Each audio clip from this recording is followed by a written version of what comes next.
Washington, D.C., the nation's capital, some amazing facts and figures about this new market have been uncovered.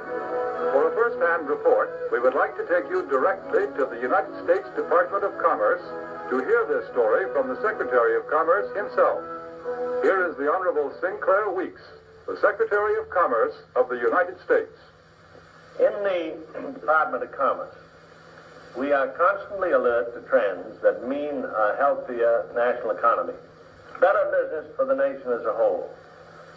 Recently, we have been interested in a rising young market, one that represents a huge potential for goods and services.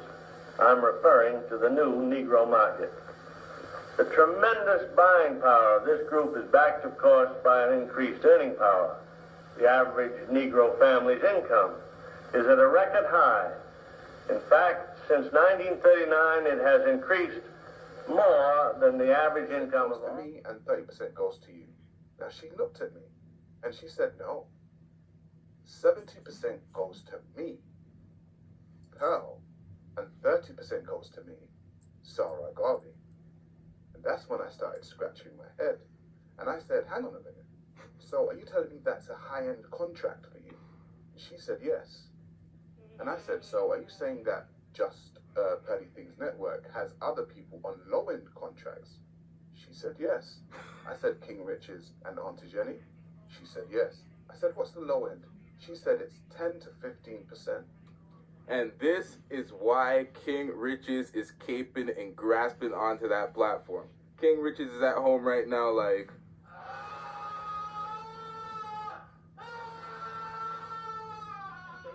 I'm not being disrespected. I'm not being extorted. I'm not being used like, you know what I mean? I'm gonna give him. He's got a path to go from home to the grocery store. We're putting him on probation. When the chat room descended on him, the chat room started ripping him and mauling him. He tried to ignore it. He tried to explain it, but the people wouldn't stop.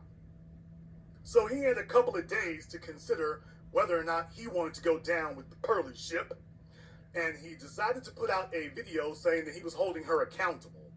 And what happened during that interview with Nick Fuentes was that she used an age-old tactic that colonizers use, which was the divide and rule tactic.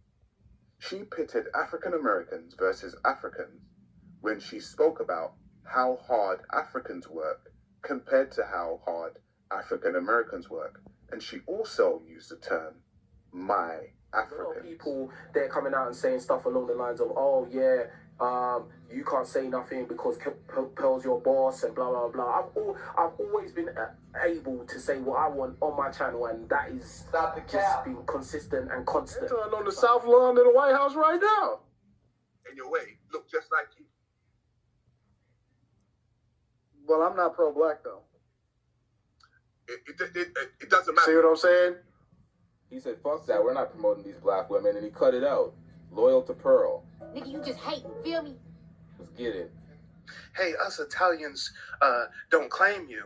And then Nick Fuentes said, what? Nick Fuentes said, the Italians don't claim you neither. You're dating a black guy. Did y'all know King Riches is that black guy? Oh, hold on. I think you missed it. I don't think a you lot caught of these what niggas would never work with black folks. They always say the opportunity is not there to work with your own kind. Everybody wants to be that nigga. Nobody wants to work under a nigga and feel like a pawn, but they'll work under any white person.